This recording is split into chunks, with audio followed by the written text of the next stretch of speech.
Mudanças no clima, extinção de espécies, poluição. O que tudo isso tem em comum? O peso da mão do homem. O avanço da humanidade ocorre às custas do encolhimento do meio ambiente. Vivemos hoje na época da escala geológica do planeta, chamada de Holoceno. Iniciada há quase 12 mil anos, é a etapa do aumento da presença dos humanos. Devido às grandes alterações na Terra causadas pelo homem, cientistas defendem que já estamos em uma nova época, o Antropoceno. Ainda não há um consenso sobre o momento exato de seu início, mas as pesquisas estão chegando a essa conclusão. Nós já deixamos uma pegada geológica definitiva no planeta? Qual legado vamos deixar para as próximas gerações? Fique com a gente. O Matéria de Capa está começando.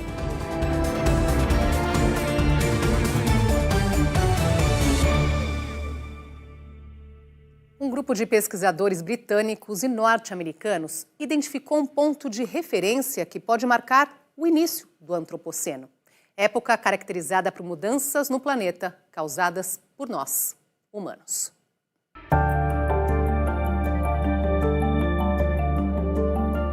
O local é o Lago Crawford, no Canadá. Está localizado na cidade de Milton, a 50 quilômetros de Toronto, capital da província de Ontário. Segundo cientistas do AWG, sigla em inglês para Grupo de Trabalho do Antropoceno, ele é a prova de que esta época já começou.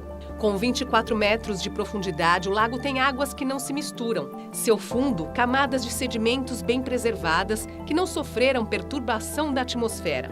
Em amostras do solo, os pesquisadores encontraram várias marcas da ação humana. Os primeiros a deixá-las foram os indígenas Iroquois, que construíram casas ao seu redor. Depois vieram os colonizadores europeus que modificaram bastante o local. Mais tarde, chegou o impacto das cidades e a industrialização. E junto com elas, o uso de materiais como carvão e outros combustíveis fósseis. Também foram encontrados no fundo do lago traços de plutônio, remanescente de testes nucleares. Para os cientistas, o Lago Crawford é o chamado Golden Spike, pico dourado das evidências sobre o Antropoceno no planeta. Testes mostram que a nova época pode ter começado em 1952. A escolha de um local símbolo para o período serve para reforçar o argumento de que o Antropoceno entre oficialmente na escala do tempo geológico da Terra, que define eras, períodos, épocas e outros intervalos da idade do planeta. Agora, cabe à comunidade científica analisá-lo e definir se é válido ou não. A escolha do Lago Crawford, para eles, né, dentro da comunidade dos geocientistas, vai ser importantíssima, porque vamos ver o que os céticos vão dizer nesse sentido. Céticos aí não é no sentido de cético em relação ao clima, nada disso. Cético em relação à tese de que houve uma mudança de época. Há um grupo grande de geocientistas que não aceitou até agora essa ideia. Então, as evidências do Lago Crawford vão ser importantíssimas para convencê-los disso. Definir o início do Antropoceno é uma missão difícil. A tese central é que a humanidade afetou tanto o meio ambiente a ponto de ser responsável pela definição de uma nova época geológica. O prefixo grego antropo significa humano. O sufixo ceno, recente. Antropoceno, época dos humanos, aquela em que o Homo sapiens se tornou uma força de impacto planetário. O termo começou a se popularizar a partir do ano 2000, quando os cientistas Eugene F. Storman e Paul Crutzen escreveram um artigo sobre o assunto. Eles sugeriram que esta nova época teria começado com a Revolução Industrial, no final do século XVIII, especialmente com o desenvolvimento da máquina a vapor. Outros pesquisadores acreditam que foi antes, no século XVII, como consequência da colonização das Américas. Há quem vá ainda mais longe e aponte o início durante a Revolução Neolítica, na transição das sociedades nômades para sociedades permanentes, cerca de 11.700 anos atrás. E há ainda quem defenda que foi no século XX, com a criação da bomba atômica e com a invenção do plástico. Polêmicas sobre o início à parte, o Antropoceno tem características fundamentais. É marcado pela alteração irreversível dos processos biofísicos em escala planetária. E esta transformação é resultado da atividade humana. Os que propuseram a tese do antropoceno, e estão encontrando uma certa dificuldade para convencer o conjunto dos cientistas, dos pesquisadores da geociência. Então, eles estão recolhendo, coletando evidências estratigráficas há bastante tempo.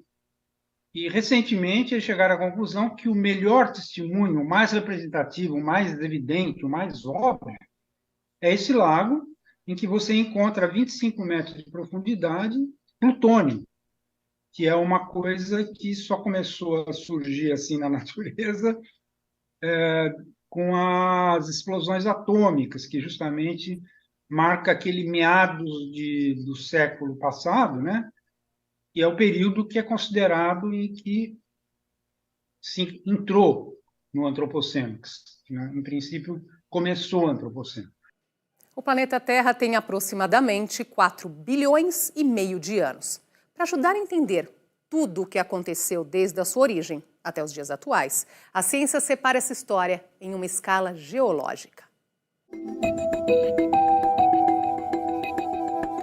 O éon é o nome do maior período de tempo. São 4. As eras são divisões dos éons. Períodos são os intervalos das eras. Épocas são intervalos menores dentro do período. E a idade é a menor divisão do tempo geológico, com duração máxima de 6 milhões de anos. Apenas as épocas mais recentes são divididas em idades. Para a ciência, vivemos atualmente no éon fanerozoico, na era cenozoica e no período quaternário. Mas estamos em qual época?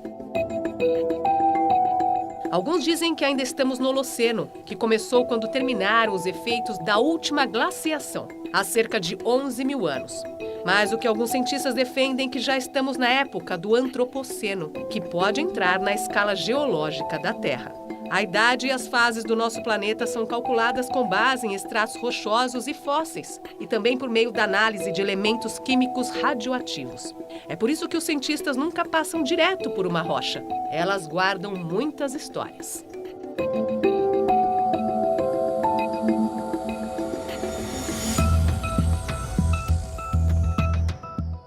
Para quem ainda duvida que a atividade humana tem impactado o planeta, uma prova foi encontrada aqui no Brasil. Ilha da Trindade, a 1.140 quilômetros da costa do Espírito Santo. Em uma visita científica para fazer o mapeamento do território, a geóloga Fernanda Velar Santos e sua equipe da Universidade Federal do Paraná encontraram rochas com coloração verde. Testes químicos revelaram que elas eram formadas por plástico, levado do litoral pelas correntes marítimas ou por redes de pesca abandonadas. O novo tipo de rocha plástica foi batizado de Plastistone. O estudo foi publicado no Marine Pollution Bulletin, um dos periódicos internacionais mais respeitados nos estudos de poluição marinha. Até então, a ciência conhecia 2 tipos de rochas formadas por plástico. A primeira foi encontrada no Havaí, nos Estados Unidos, e uma segunda em praias do sudoeste da Inglaterra. Mas as rochas na Ilha da Trindade são diferentes, compactas, homogêneas e formadas quase inteiramente por plásticos com poucos sedimentos soltos. Elas estão bem perto da maior região de ninhos da tartaruga verde. A ilha é um dos pontos de conservação mais importantes do mundo para essa espécie. Todos os anos, milhares delas chegam para desovar lá. A ilha é ocupada por cerca de 40 pessoas, na maioria militares da Marinha Brasileira, e pesquisadores que descartam corretamente o lixo que produzem. O que mostra que o plástico que forma as rochas vem do mar. Segundo os pesquisadores, a descoberta é uma prova da crescente influência humana sobre os ciclos geológicos da Terra.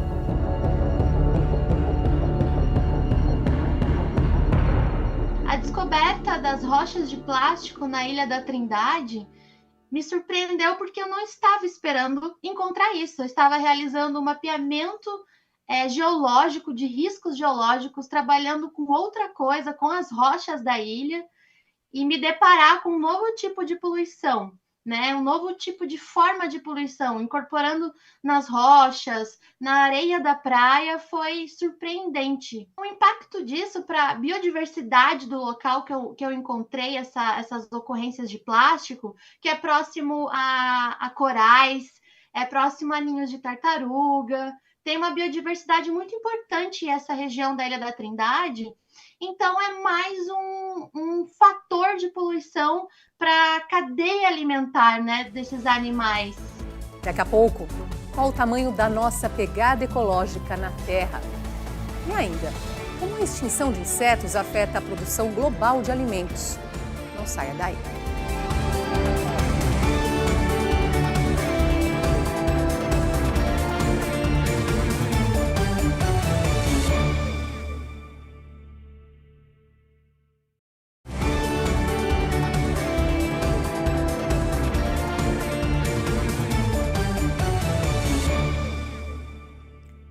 A pegada ecológica é uma metodologia de contabilidade ambiental que avalia o impacto do consumo sobre os recursos naturais.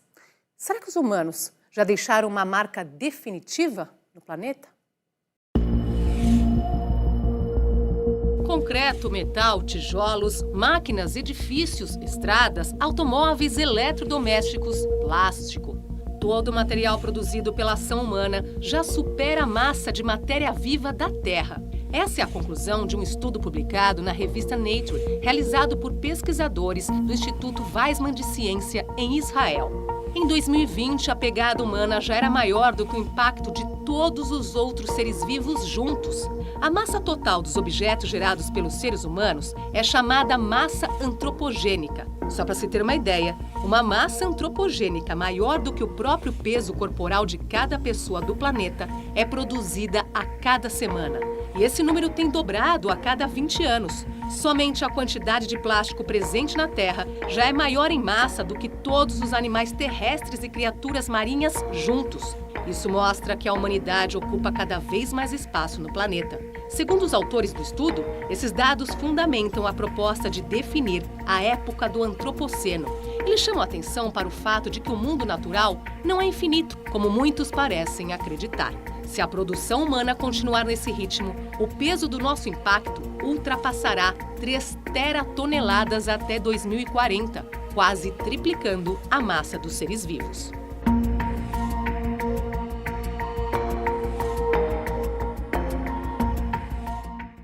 A pandemia de Covid-19 não foi a primeira, nem será a última que o mundo enfrentará. Um dos motivos é o impacto da atividade humana. Se continuarmos maltratando o planeta, a próxima crise sanitária pode ser uma questão de tempo. Gripe aviária, varíola dos macacos, chikungunya são algumas doenças que o mundo teve que enfrentar da virada do século para cá. Pesquisadores sugerem que a forma como lidamos com o meio ambiente e os efeitos das mudanças climáticas têm aumentado os riscos de contato com vírus e bactérias. O que leva a isso são o avanço humano sobre locais que abrigam espécies silvestres, alimentação à base desses animais, falta de higienização no preparo de alimentos e serviços de higiene precários. As chances de novas pandemias são tão significativas que o diretor-geral da Organização Mundial da Saúde, Tedros Adhanom, já fez um alerta para que os países se preparem para novas emergências sanitárias.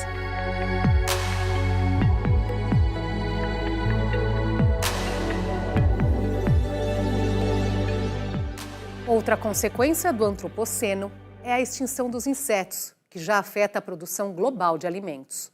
Nos últimos 20 anos, vários estudos científicos concluíram que o número desses invertebrados está diminuindo. Eles fazem parte de diversas cadeias alimentares. São alimento para aves, répteis, anfíbios, peixes, mamíferos. São importantes polinizadores, fundamentais para a reprodução de muitas plantas. Além disso, há as abelhas, que produzem o mel, o bicho da seda, que produz seda. Os insetos habitam a Terra há mais de 350 milhões de anos. São a base para o funcionamento de todos os ecossistemas. Embora nem todas as espécies estejam diminuindo, muitas enfrentam graves problemas. Uma compilação de 166 estudos, feita em 2020, estimou que a população de insetos diminui em média quase 1% ao ano no mundo. As reduções não são homogêneas. Até nos mesmos ambientes, enquanto o número de algumas espécies diminuiu, os de outras ficaram estáveis ou até aumentaram. Por 18 anos, pesquisadores da Academia Chinesa de Ciências Agrícolas de Pequim capturaram quase 3 milhões de insetos migratórios na ilha de Beihuan, no litoral nordeste do país. Outros 9 milhões foram detectados em radares. Foram identificadas 98 espécies. Ao longo desses 18 anos, a contagem anual dos insetos caiu quase 8%. O estudo mostrou que pragas como a lagarta-rosca, que ataca muitas espécies de vegetais alimentícios, são afetadas por essa redução mundial. O mesmo acontece com abelhas e borboletas. A pesquisa também revelou que é falsa a crença de que a agricultura poderia prosperar como nunca em um mundo com menos insetos. Os pesquisadores compararam a velocidade de declínio de 124 pragas e de cada predador delas. Em quase 2 décadas, o número de insetos predadores diminuiu mais de 0,5% ao ano, enquanto a quantidade das pragas que se alimentam de plantas, em média, não se reduziu. A diminuição de insetos tem várias causas. Uma delas é a agricultura intensiva, sistema de cultivo que utiliza insumos e tecnologia para aumentar a produtividade e reduzir o tempo de produção. Ela investe em processos de mecanização, monocultura, aumento do uso de fertilizantes químicos e pesticidas. Num mundo com menos insetos, o número de animais silvestres também diminui. Existem evidências de que isso já está acontecendo. Embora alguns insetos sejam uma ameaça ao ser humano, como os mosquitos transmissores de doenças, a grande maioria é benéfica. Eles fazem o controle natural de pragas, reciclam nutrientes, ajudam na formação do solo, participando da decomposição de plantas e animais mortos. Sem eles, a agricultura não conseguiria se manter por muito tempo. É o futuro da biodiversidade do planeta que está ameaçado, o que põe em risco a segurança alimentar.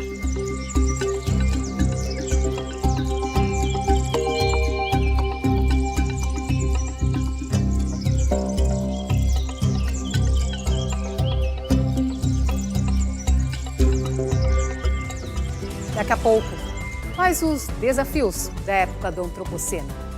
E ainda, o investimento em energias renováveis como solução para combater as mudanças climáticas. A gente volta já.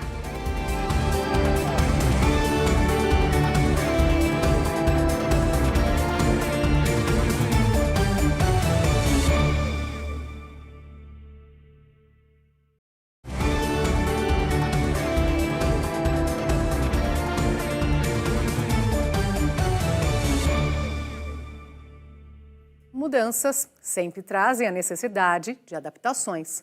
Quais desafios a nova época geológica, chamada de Antropoceno, nos traz? Qual legado vamos deixar para as próximas gerações? Embalagens, garrafas, sacolas, computador, celular, controle remoto. Tudo ao nosso redor parece ser feito de plástico.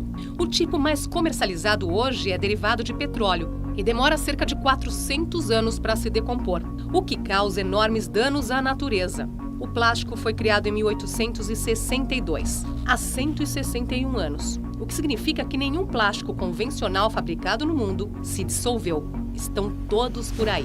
Um estudo da Universidade da Califórnia mostra que desde 1940, a quantidade de plásticos microscópicos no mar dobra a cada 15 anos naquela região. Em 2010, as pessoas estavam depositando plástico no mar 10 vezes mais do que antes da Segunda Guerra Mundial. A autora da pesquisa é a bióloga Jennifer Brandon. Para ela, nosso amor pelo plástico é um dos marcos que indicam o início do Antropoceno, já que esse material nunca se degrada. A boa notícia é que já existem alguns produtos que tentam mudar essa realidade. Os bioplásticos são feitos à base de amido de milho ou arroz, cana-de-açúcar e soja. Uma sacolinha plástica biodegradável pode se decompor em apenas 180 dias. Mas para que isso aconteça, o descarte precisa ser feito de maneira correta, com coleta seletiva que o encaminhe para uma usina de compostagem. Diversas pesquisas com outras fontes renováveis acontecem neste exato momento para tentar achar soluções que sejam mais sustentáveis para o planeta. Pode até dar algum trabalho e exige uma disciplina de todos, mas é uma esperança para começar a mudar o problema que nós mesmos criamos.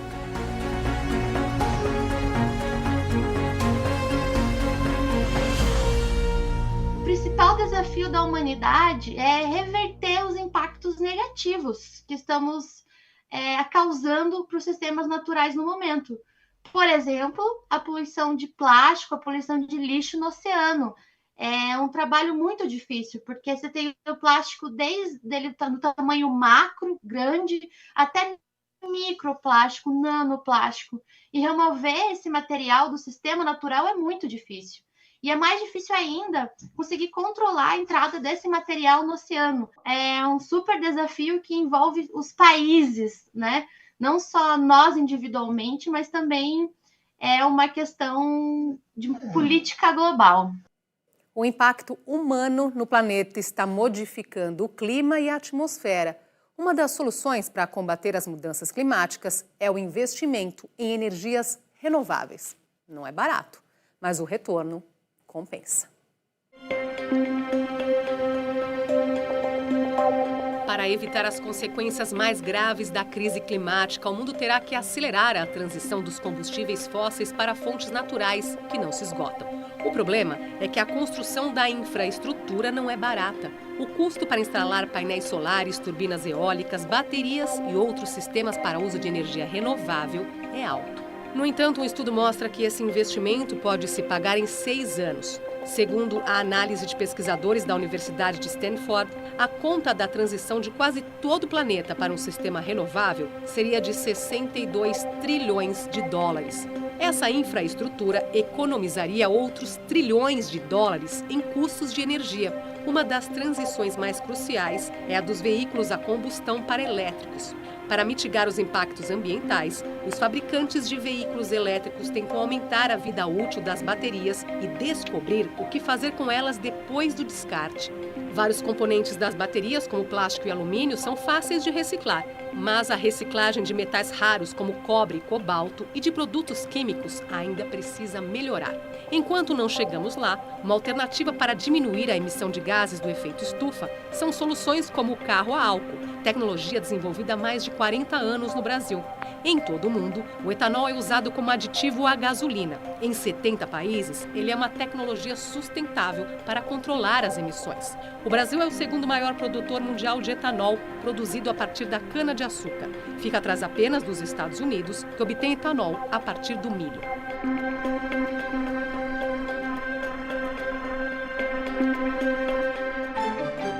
A Terra tem mais de 4 bilhões e meio de anos. O homem moderno está aqui há apenas 300 mil anos. Isso é praticamente um grãozinho de areia nesse relógio do tempo geológico. Só para fazer uma comparação, se toda essa história fosse resumida em um ano, o Homo sapiens teria surgido no dia 31 de dezembro, às 23 horas e 24 minutos. Faltariam apenas 36 minutos para acabar esse ano. E pensar que a nossa curta existência no planeta já tem causado um estrago tão grande. Declarar uma nova época geológica tem um significado importante para a ciência e também para o nosso comportamento. Definir o antropoceno é medir a extensão do impacto das atividades humanas no meio ambiente. Isso ajuda a promover uma reflexão sobre os desafios e as mudanças que devemos fazer em nosso dia a dia. Pelo menos, deveria ajudar. Matéria de Capa fica por aqui. Obrigada pela companhia. Até a próxima.